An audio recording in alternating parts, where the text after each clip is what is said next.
If you have anxiety, there's a good chance that the way you're trying to fix it is actually making it worse.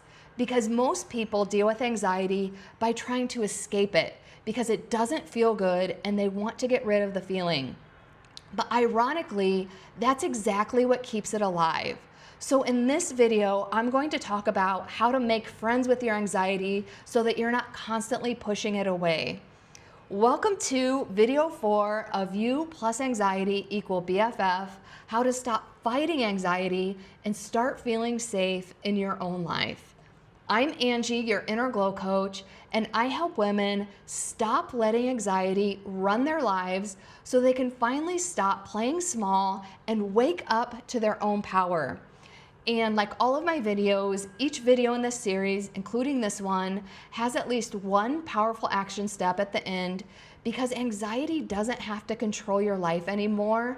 And information is nice, but actually taking action in your day-to-day life is what leads you to change. And if you are suffering from anxiety, I want you to know that it is possible to feel good in your life and you deserve to feel that way. So first, let's talk about the most common way that most people try to get rid of anxiety, and that is numbing behaviors.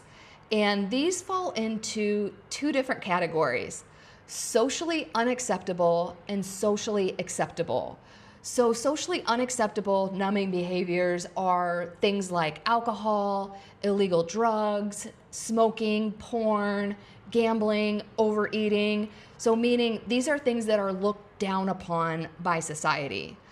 But socially acceptable ways to numb your feelings are overworking, overexercising, undereating, shopping, and shopping is probably on the cusp. Like shopping, mindless scrolling, and like binge watching TV. I think those are on the cusp of being socially acceptable because I feel like most people would say, well, at least they're not doing drugs. But that's a debate for another day. My point is all of those behaviors have the same intention: numbing your feelings instead of processing your feelings. And when I say things like overworking and overexercising, what I mean by that is obviously working is healthy and functional. Obviously exercising is healthy and functional.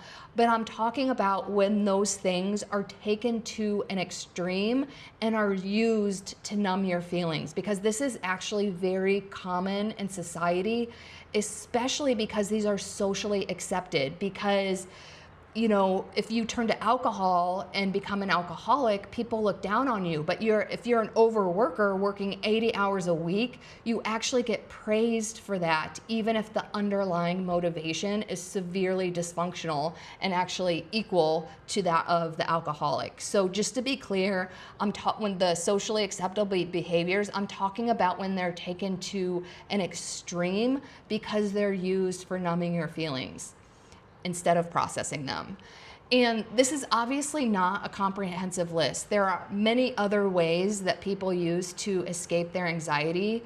And I'm gonna give you a really off example. And the point of this story is not to talk about myself. It's to help you recognize the areas in your life that you may be trying to escape anxiety and not realize it. So one of the things I used to do to escape anxiety was pick the blemishes on my face. And this has roots in my childhood because my mom, for whatever reason, was obsessed with me having a perfect complexion, which, if I think about it, is actually kind of weird as a preteen because that's a point in your life when you can't control your hormones. Most people do have some kind of acne or whatever at that stage in their life, but my mom hated it. So she would pick my face till it bled because she would want the blackheads gone, the zits gone, she would just pick at my face. And I hated it. It made me cry. It was embarrassing. It was humiliating, but it was familiar. So she eventually stopped doing it, but then I started doing it because when I felt anxious, it was a way for me to self-soothe. And I know that sounds messed up, but again, Number one, it was familiar to me. And number two, when I had anxiety and like the tight chest and racing thoughts, focusing on my blackheads or my zits or my face, it was a distraction from my anxiety. So even though I hated it and I would always go down a shame spiral after I did it, even that shame spiral would feel better than the anxiety or like the picking of my face, even though sometimes it would hurt and like leave welts. That felt better than that extreme anxiety that I would feel. And I also used to chronically over-exercise and under-eat. And again, like exercising and eating are both functional, healthy things. But I was totally obsessive about both of them. Like over-exercising, I would run a minimum of 40 miles a week. And if I was training for a marathon, that would turn into like 50 or more miles. And this was on top of being a beast in the gym. I lifted weights 5 days a week and I would go hard every single session. Like there was no like recovery, there was no, I can't remember what it's called, but basically you're supposed to have like a hard week. Like you're supposed to like taper your training so that you're not like training hard all of the time. No, I went hard all of the time. And on top of that, I would undereat and I would like obsessively track. I can't remember if I talked about this in another video, but I would excessively track my calories and macronutrients in an Excel spreadsheet. So every single thing that went in my mouth, including gum, including like, because some vitamins and stuff have like trace calories and stuff, all of it, I would obsessively track on an Excel spreadsheet. And both of these were very unpleasant behaviors because they caused a lot of pain and discomfort. But this is the important part, and this is the point that I'm trying to make. They were a distraction from my anxiety, which felt even worse than any of this, the skin picking, the over-exercising, the under-eating. And those are just a few things because there's many ways that you can distract yourself from your anxiety to not feel it or repress it. So the whole point of me telling you that was because it can be very sneaky and subtle, right? Because to me, the over-exercising, I was like, well, I'm doing something healthy. But the problem was, number one, I was taking it to such an extreme that it wasn't healthy. And number two, it was my motivation for doing it, which was to numb the pain. And by the way, this is like a side rant because again, I used to run marathons.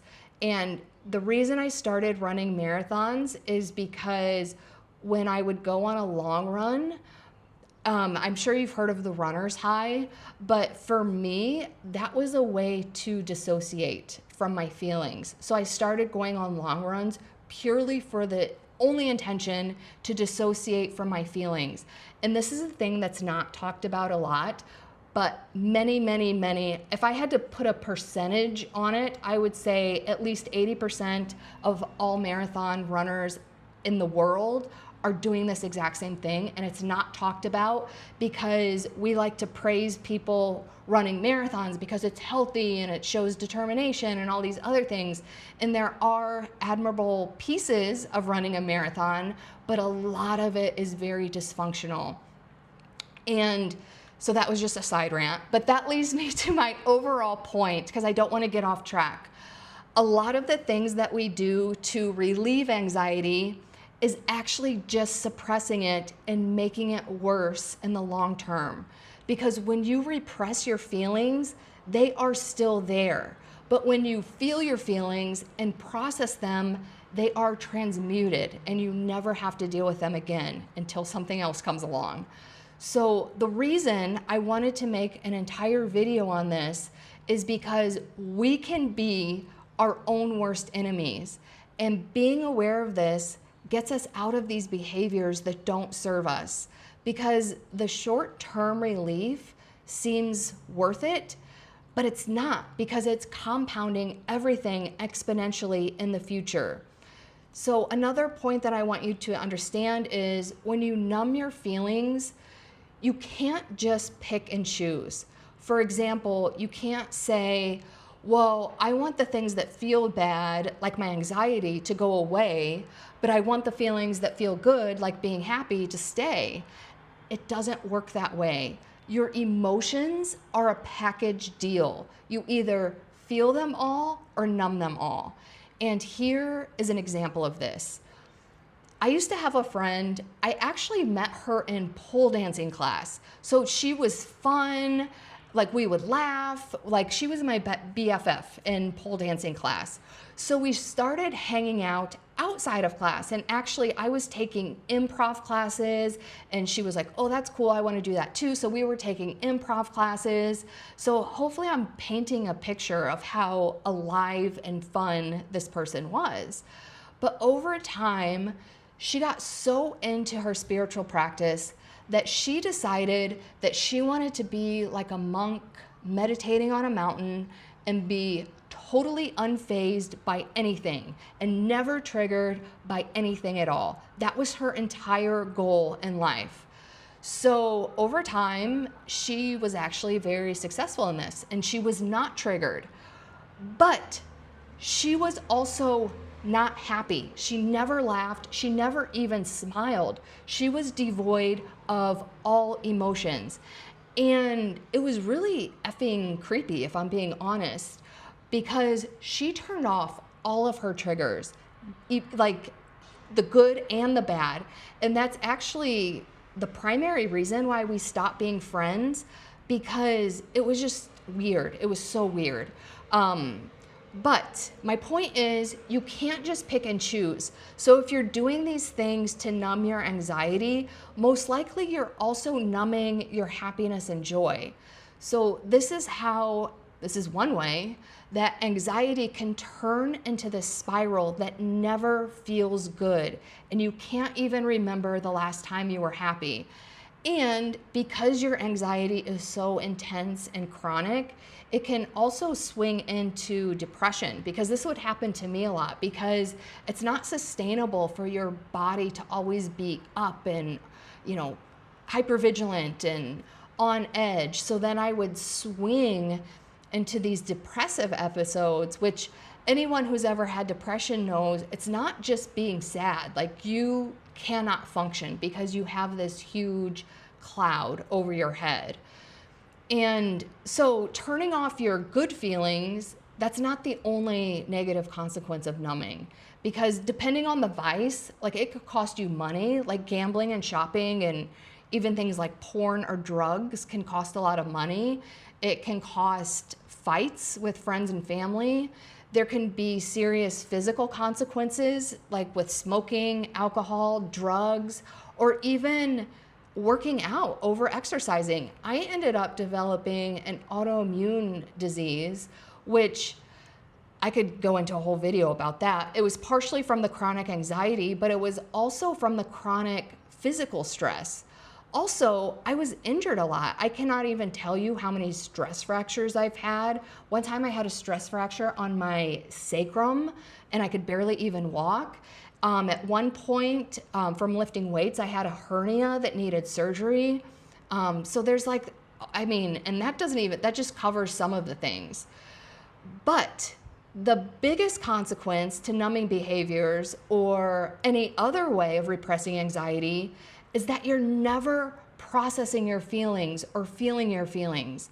Because when you suppress instead of process, which we're going to get into that later, it doesn't go away, which means you're just shoving it further down, and it's going to come up later, probably at a time or in a way that you don't find very pleasant. So think emotional outburst over something small, or crying over seemingly nothing.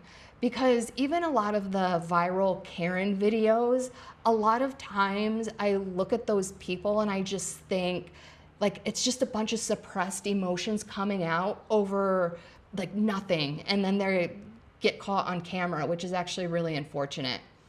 So just to be clear, if this is hitting close to home, these behaviors, if you do any of these, it's actually pretty normal because it's your brain's way of protecting you from anxiety. Because again, even if some of these behaviors don't feel great in the moment, they feel better than feeling your anxiety.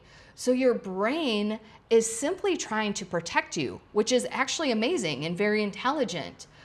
But it's just running on this subconscious program, not realizing that these behaviors are actually not doing you good in the long term. But the good news is, now that you're aware, and if you've watched any of my other videos, I always say awareness is key and probably the first biggest win you can make on your journey. But once you're aware, you have the ability to change your behaviors, which again is how you process your unpleasant feelings, which is how they go away and will never come back unless something else happens to elicit that same feeling. So again, this is very different from suppressing, which means it's still there and can get triggered or compounded at any time by anything. And again, usually at a time or place that you don't find very pleasant. And before I get into how to feel safe in your body while feeling your feelings, I want to talk about another way that's used to numb anxiety, which is prescription medication.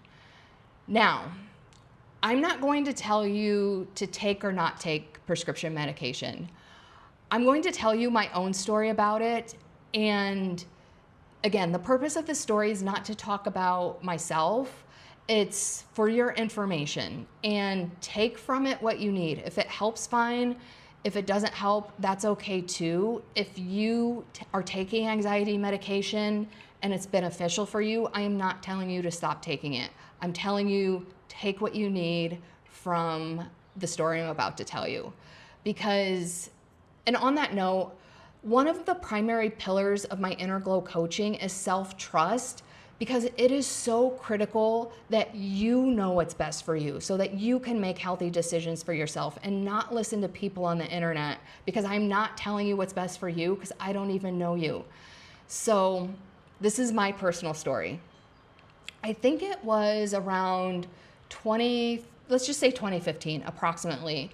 I was on the tail end of a very toxic relationship, which I won't go into all the details, but I was already a chronically anxious person, but this relationship was so toxic, especially towards the end, that it would often give me anxiety attacks. And one day, the usual numbing of over-exercising, under-eating, face-picking, whatever, wasn't working. So instead of leaving the relationship or doing something productive to process my feelings, there was an urgent care just down the street from where I lived. And this is when I used to live in Chicago. So I went there and I was like, I am having an anxiety attack, whatever. The doctor prescribed me 12 clonazepam. And I feel like I always mispronounce the medication. So if I'm mispronouncing it, it's not about the pronunciation. It's about the whole point of the story. So I'm going to call it clonazepam. I don't know if that's the right pronunciation or not. And she prescribed me 12 pills with the instructions to only take them for emergencies, and she only allowed one refill a year. And so I lived in Chicago for several more years, so I diligently made 12 pills last each year. And this was actually made easier by the fact that that one pill was so strong that I would cut them in half and only take a half dose at a time. So 12 pills was actually 24 doses, and I was able to make that last for a year. Well, I moved to Hawaii in 2018, and I asked my doctor here for a prescription, and he was like, sure. And he prescribed me 30 pills with monthly refills. And since 30 pills was 60 doses for me, I made that last until 2020. And as you're probably aware, that's when COVID happened. So with all of the uncertainty of the world, plus my job sucked, I was in another shitty relationship, and there's like more stories wrapped up in this. But the point is, my mental health started spiraling before 2020. So anything else that happened in that year just exacerbated the entire situation. So I started taking a half pill every single day. Some days I would take an entire pill because I felt like I could not handle my anxiety, because it was overwhelming and all-consuming. And if you suffer from anxiety, you totally get what I'm talking about. And it feels scary because it's like creating this sense of panic and fear. But the worst part is you feel powerless against this. And we'll talk about that in a minute. But to wrap this story up, clonazepam is a medication you're not supposed to take all of the time. And again, I got to the point where I was taking it every day. And I was taking so much that I started to get foggy-headed. I couldn't think straight. Also, with everything else going on, I just reached a really dark place where I misused the medication in a way that scared me. And I hate to word it that way because I feel like we need to be talking about mental health in a more unfiltered way. And the reason I'm upset is because I really want to talk more about my story, because I feel like this is so important, but this topic is censored, so I'm not going to cover it here. So if you want to know more about my personal story and what actually happened with my pills, it's in my book, Running in Slippers, and on my website, there is a link to all of my podcast guest appearances that I've been on. And I've been so fortunate to have a platform to speak about it in other places, because I don't think I talk about it on every single podcast, but 90% of those links are links to podcasts where they've allowed me to share my story, because this is so important, because the medication took away my ability to feel my feelings and cope with my life. So after my emotional rock bottom, I invested in myself and I hired a coach, and that is what taught me how to feel my feelings. And it made me realize taking the pills wasn't teaching me anything about easing my anxiety. It was robbing me of the experience of learning how to feel my feelings and process my emotions. So I struggled for years after my emotional rock bottom. I struggled for a long time learning how to process my feelings and feeling my feelings, because the pills never even gave me that as an option. So I am telling you this, and the reason I'm passionate about telling people this is because this is something doctors or hospitals or the medical community will never tell you, because they just want to prescribe you a pill. Even psychiatrists and therapists want you to take drugs, but you have the power within you to feel safe in your body while feeling your feelings, which is how you process your unpleasant feelings, which is how they go away and won't come back unless something else happens to elicit that same feeling. And again, this is different from suppressing, which means it's still there and can still get triggered or compounded at any time. So if numbing anxiety doesn't work, what does? Because our action step is about how to feel safe in your body while feeling your feelings. And again, because I'm so passionate about this, I'm going to do 3 separate action steps. One was an action step, and I believe video 1, but the other 2 are new, and all of these require feeling your feelings without numbing them, without drugs, without all the other bullshit. So action item number 1, I call it the 90-second anxiety slayer. So this is a scientific fact. When you are triggered and you feel the anxiety coming on, the scientific fact is the physical sensations in your body, like the sweating, the tight chest, whatever, those only last for 90 seconds. The reason that they last longer is because of the emotional stories and the rumination that goes on in our head. So to get the physical sensations to go away in 90 seconds, this is what you do. Step 1, get rid of the story. And I know this is easier said than done, but I promise you it gets easier the more you do it. Also, this is what I always do. I give myself permission. You can deal with the story later, because the truth is you do have to deal with the story later. But for now, the only goal is to get the emotional intensity to go down, which comes from calming down your body. So step 1, get rid of the story. And step 2, focus on the physical sensations in your body. So for me, anxiety, I get a really tight feeling in my chest. So I usually put a hand on my chest and I focus, it feels really tight. It feels like a vice is gripping it. It feels hard to breathe. And on that note, I usually put a hand around my diaphragm or stomach to ensure that I'm breathing. So I focus on the sensations, I make sure I'm breathing. And then another thing that I do is I just keep telling myself, I am safe in my body, I am safe in my body. Because the truth is, you are. It just doesn't feel safe, but you are safe in your body. And for an added layer to that, if I'm in a safe space, for example, my home is a physical safe space, so I will look around for visual confirmation that I am safe. And I promise you, as long as you get rid of the story in your head, and as long as you're focusing on the physical sensation in your body, the physical sensations will go away in 90 seconds. So that is action item number 1. Action item number 2, I feel like with nervous system regulation, a huge part that's missing, because I just told you what to do when you are triggered, and I feel like there's a ton of information out there on what to do when you're triggered, but the truth is you should be regulating your nervous system all of the time.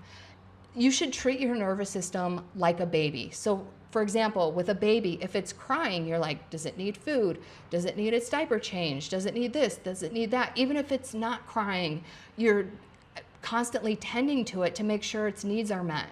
And you should be doing that with your nervous system. Like, you should have periodic check-ins throughout the day. How am I feeling? And even if you're feeling good, there should be a practice built into your day to regulate your nervous system. For example, I love grounding. I love to just lay in the grass and absorb the energy of the earth. But there's so many other ways you can do this. You can move your body, even if that's just dancing or kind of like shaking and flailing your arms. You can sing. And I can't recommend what's good for you because everybody is different, but just experiment with different nervous system regulation techniques to do every single day, even if it only takes 5 minutes, because you want to get in this habit of regulating your nervous system all of the time. So action item number 1 is regulating your nervous system with triggers. Action item number 2 is everyday nervous system regulation. Action item number 3, make friends with your anxiety, because what you resist persists. I don't know if you've ever heard of that term, but it is true. Also, I probably should have explained this earlier in the series, because what is this video for? But the whole name of the series is You plus Anxiety equal BFF. And this exercise is the whole reason why I named it the series. And I think this is the first time I've mentioned this. Oops, oh well, at least it's getting covered somewhere. But, so this is the whole theme of the series, making friends with your anxiety. So, if you are trying to, like, say, I'm trying to think of how to explain this. Well, I think the best way to explain it is, just like we all have this human need to be seen and heard, your emotions have that same need. They just want to be seen and heard. So when you are pushing away your anxiety, like, how do you feel if you don't feel seen and heard and you try to make yourself seen and heard, and then that person is just kind of like dismissing you and still not seeing and hear you? It doesn't feel good, right? So think of your anxiety as a friend. It like wants to be seen and heard. So invite it into your space. Like, what are you trying to tell me? Like, when I first started doing this, and again, this is not easy, but I promise you, the more you do it, the easier it gets. So when I first started practicing this, I would like sit under a tree, and I would be like, and I would invite my anxiety to sit under the tree with me. And I would be like, what are you trying to tell me? And just basically like have a conversation. Like, I see you, I hear you, we're safe now. This works especially well if you like wake up in the middle of the night and think of something embarrassing that happened 5 years ago, and then you're all anxious and can't fall back to sleep. Invite your anxiety into the bed with you. Like, hey, I see you, I hear you, we're safe now, let's just go to bed. And trust me, it works. So when you view anxiety as a friend and someone to be invited in, and this only works when you have this mindset of I can feel safe in my body while being friends with my anxiety. Because if you're viewing anxiety as evil or the enemy or whatever, then that's when you have that resistance, but that's when it's persisting the most. So I honestly, there's so many things I've done to really heal my anxiety because I very rarely feel anxiety anymore. And this is the number one tip I have. Make friends with your anxiety. And in video 5 of You plus anxiety equal BFF, and hopefully by the time you watch that video, you will be BFFs with your anxiety. We're going to talk about how anxiety can block money. So I will see you in the next video.